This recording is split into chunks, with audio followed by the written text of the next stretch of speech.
What's going on, everybody, and welcome to the Hangout Spot where you already know it's Real Talk Sports Talk, live from my man cave. It's your boy Johnny. And let's attempt to painfully talk New York Jets. But before we do that, I'd like my fellow Jet fans to join me as we bow our heads in a moment of silence. Because watching this team is like being at a funeral. And if you aren't a Jet fan and you were subjected to the garbage that you saw yesterday, you might as well join me as well. It doesn't get any worse than what we've been seeing and what we continue to see and what we saw yesterday. It's like a funeral. It's brutal. And it should be a funeral because realistically the Jet season is over. It died. I thought it died last week. This week? Just cemented that. I mean, I honestly, I even contemplated doing a video because I don't even know where to start. I don't even know where to start. Well, I mean, in the division game, the Jets traveled to Buffalo to face the Bills yesterday. And I wouldn't even say that they showed up, because they simply they were pathetic. I mean, they lost 32-6 in a game where, again, you've seen high school offenses better than our offense. That's how bad it was. It was so bad that Saleh finally pulled the plug on Zach. A little bit too late.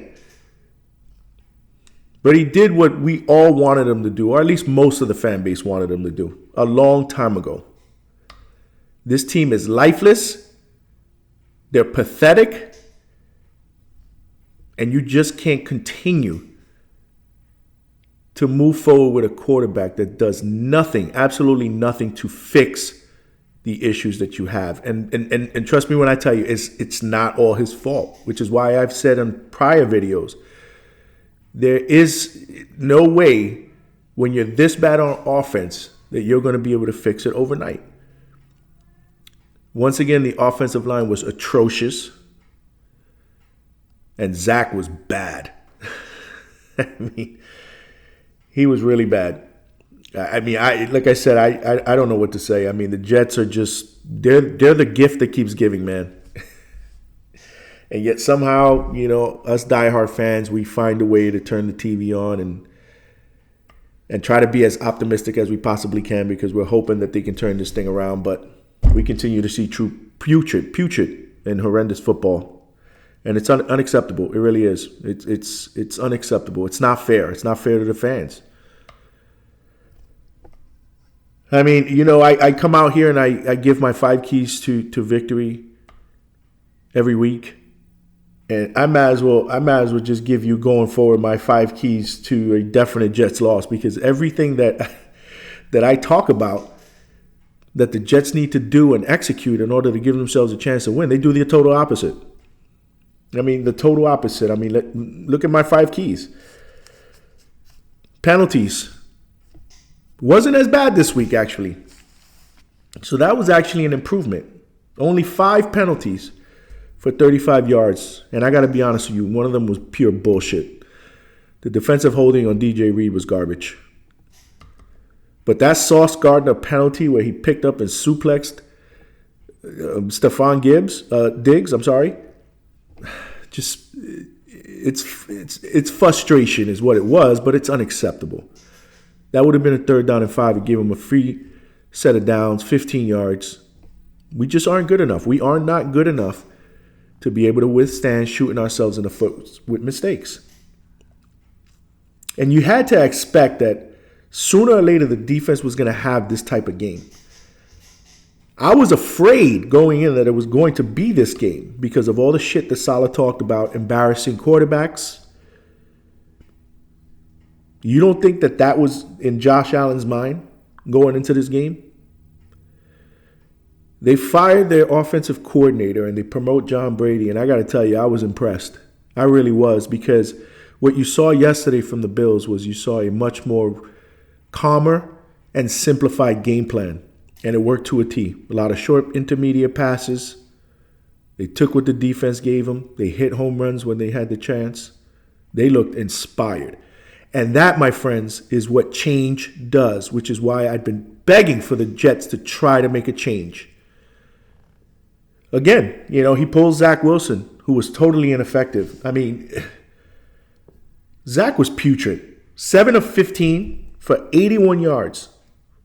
He threw a touchdown. We finally got the ball in the end zone. So I guess that's cause for celebration. But he threw a bad interception. In fact, he could have thrown a couple of interceptions. The kid just is not ready to play quarterback at this level. It's not his fault. He should have been redshirted his first year. He was a project. And then this year, 2 years too late, the plan should have been to get a veteran quarterback behind Aaron Rodgers in the event something like this happened and have Zach Wilson just sit on the sidelines and watch and learn how to play quarterback from one of the best to ever do it. And if he got injured, a veteran quarterback that was going to go in there and shoulder the load. That way he can even see that situation if he's ever put in that situation as a backup. How does a backup come into the game? How does he prepare during the week in practice with limited reps? How does he read defenses from the sideline watching the game? What is it like to hear these guys in the meeting rooms? This is an element, an important element that every young quarterback needs to figure out when they come into this league because it's different. The physical attributes, the physical ability is always going to be there. They're going to be able to throw the ball down the field. They're going to be able to throw from all different directions. They're going to be able to make all different throws. For the most part, most quarterbacks are going to be athletic, so they're going to be able to use their legs. It's the mental part that ends up killing these young quarterbacks more than anything else. And when are these GMs and coaches and franchises going to realize it? For every one quarterback that you draft in the first round and you play as a rookie that actually looks like a legit star, like CJ Stroud, for every one that succeeds, there's another 8 or 9 that don't. And there's a reason why, because playing quarterback in the NFL is hard. It's difficult. The defenses, the players are much more athletic. They're faster, they're stronger, they're smarter. The coordinators on this level are smarter. I just don't get it. I don't get it. And realistically, they've ruined this kid. I don't think he can play another snap with us. I don't want him to play another snap with us. But chances are, with his luck, Tim Boyle will come in, he'll get hurt, Simeon will get hurt, and you'll see Zach Wilson before the end of the season. If you're a Jet fan, you know what I'm talking about. But I mean, my second key to victory, infusion of youth. Let the young kids play. It sounded good going into the game, but then we don't see Izzy Abanikanda until the end of the game when we're getting blown out in garbage time. Same thing with Ruckert. Never saw Brownlee. And Gibson, I mean, you kind of knew how this game was going to go.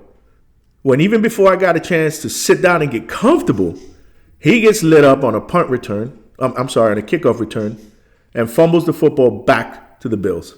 You knew how this game was going to go. And credit to the defense who actually held the Bills' offense to a field goal there. But, I mean, this is the way it works with the Jets. I mean, so much for that infusion of youth.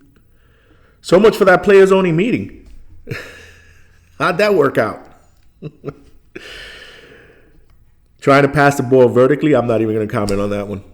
Not after the piss-poor showing I saw yesterday from our quarterback. I mean, for the most part, like I said, you knew Josh Allen was going to have a good game. And he did. Our defense played probably their worst game, well, by far their worst game of the year. And it was due. And these are the games that you have to have the offense pick up and play complementary football because the defense is not always going to be lights out. They're going to have off nights. It's a part of the game. And then so much for the baby steps, right? Moving the chains, trying to get some third down conversions. The Jets were worse in the league coming into this game in third down conversions. And guess what? They didn't make one third down at all yesterday. In fact, I think the only third down they got in the game was because of a penalty. They were 0 for 11 on third downs. I don't even know what to say. The crazy part is they were actually 4 or 5 from fourth down on fourth down conversions. Go figure. And the best pass of the game came from our punter.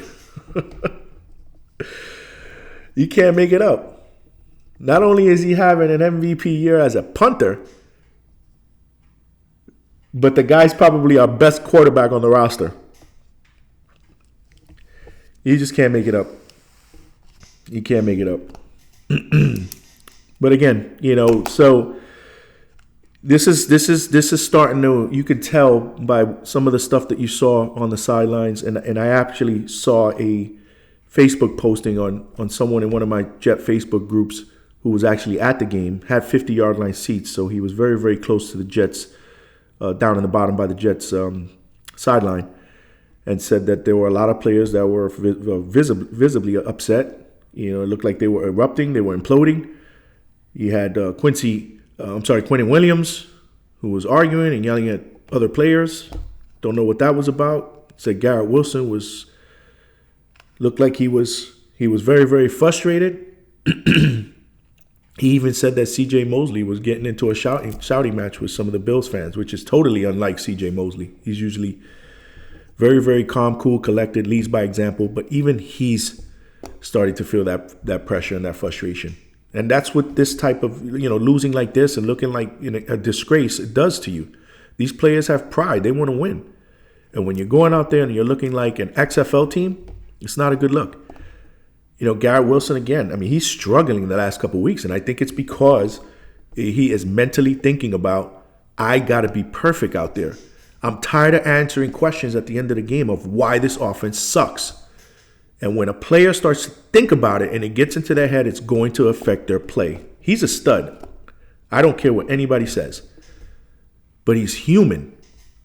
And this is why I've been saying that sometimes making a move will provide a spark of energy. A little bit too late, because even when the Jets do make a decision to do the right thing, they screw that up. You bring in Tim Boyle at the end of the third quarter when the game was already out of hand, that makes no sense.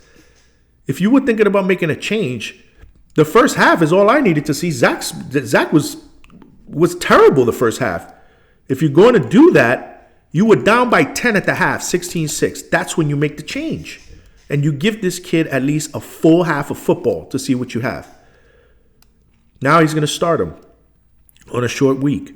So who knows what you're going to expect. I don't know what to expect from Tim Boyle. To be honest with you, with the way the Jets have handled this whole situation, you can kind of read between the lines. They have no confidence in Tim Boyle at all, which leads to why is he on the damn team? I don't think they have a choice. I think Robert Saleh right now knows that the offense is totally broken and he has no clue how to fix it. He's trying to press every single button. Players only meeting. He's telling everybody that the young guys are going to play. In fact, they moved Hackett from the sideline to the booth to call plays. Let me know how that worked out. I don't think he has a clue to fix it. And right now, he's drawing straws right now. So you know what? Let's give Tim Boyle a shot. Let's see if he can provide a spark. At the very least, I expect the Jets to play a lot more inspired football because of it. I think deep down inside, no one in this team had any type of confidence that they were going to win with Zach Wilson. And that stems back to what they saw last week. The problem was they had no choice. The players were not expecting Zach Wilson to be the quarterback this year. They were all in with Aaron Rodgers. And then when he got hurt, what choice do you have? You don't want to throw the season away, so you got to support the kid. But deep down inside, they know they don't have a chance. So I fully expect the Jets to look different. I don't know if they're going to win. I don't know how good Tim Boyle is.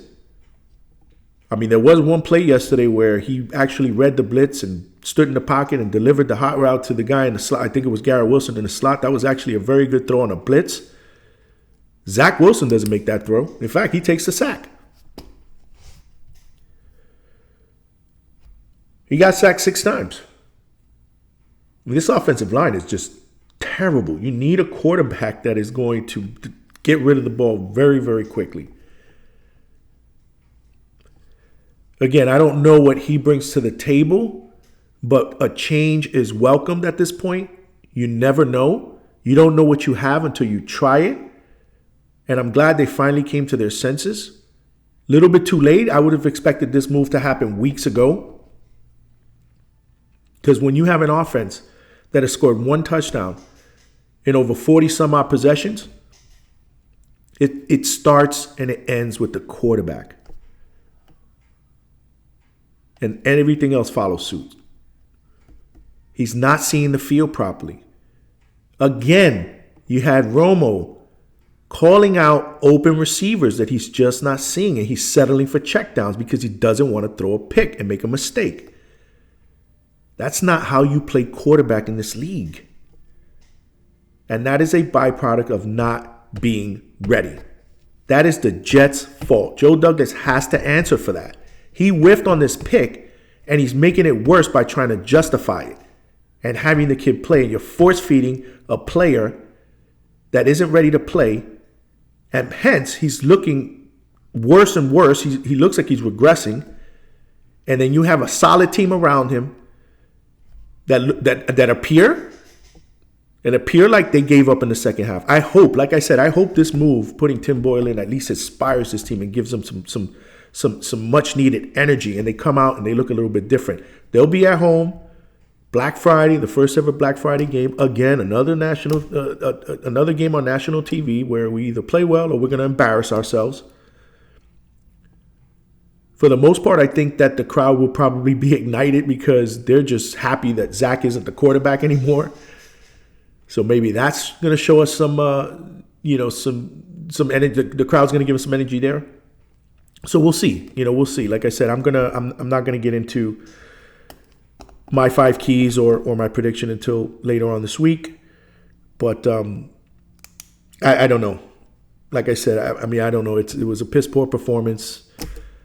I was even contemplating on doing this video. I decided to do it. But things have to change. Things have to change. I mean, if I was a betting man, the Jets would probably make me a rich guy because all you have to do is bet against them. Easy money. Anyhow, let me know your thoughts in the comment section. I mean, do you think that, what do you think? What do you think going forward? Do you think, this Boyle move is going to infuse this team with some much needed energy? You think they'll look better? Do you think that's a little bit too late? Do you think there's still a shot to make the playoffs? I don't believe there is, but if you think so, let me know your thoughts in the comment section. And if you're new to watching my videos, please subscribe. Come hang out with your boy more often. I could use the therapy. But anyhow, I do appreciate everyone for watching. I appreciate your support. I will be doing a pick video this week as well before all the Thursday Thanksgiving games, so tune into that. And then later on this week, I'll also be giving my Jet, like I said, my Jet prediction video. So be on the lookout for that as well. I may shock you a little bit on that one. I'll leave you a little bit in suspense, but anyhow, until next time. As always, this is your boy Johnny signing out from the Hangout Spot. I'll talk to everybody soon.